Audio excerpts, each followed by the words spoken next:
மீண்டும் அமைச்சரானார் பொன்முடி. கைக்கு வந்த உயர்கல்வித்துறை. பொய்யான ஆளுநர் RN ரவி கணக்கு.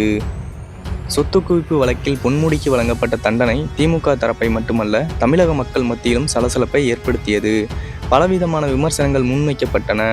இந்த விவகாரத்தில் சென்னை உயர்நீதிமன்ற உத்தரவை எதிர்த்து உச்சநீதிமன்றத்தில் பொன்முடி மனு தாக்கல் செய்தார். அங்கு நீண்ட விசாரணைக்கு பின்னர் தண்டனை நிறுத்தி வைக்கப்பட்டது. குற்றவாளி என்ற தீர்ப்புக்கும் தடை விதிக்கப்பட்டது.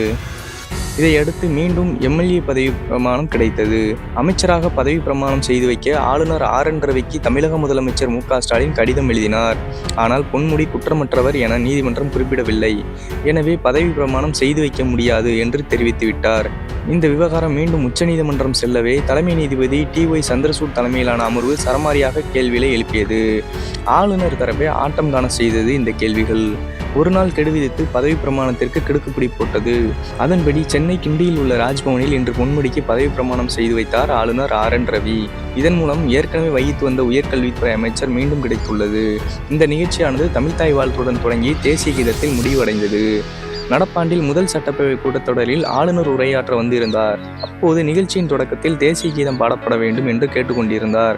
அதற்கு தமிழ்நாட்டில் நாங்கள் பின்பற்றும் மரபு என்பது தமிழ்த்தாய் வாழ்த்து பாடலுடன் தொடங்குவதுதான். நிகழ்ச்சி முடியும் போதுதான் தேசிய கீதம் பாடப்படும் என்று பதிலளித்திருந்தார் சபாநாயகர் அப்பாவு.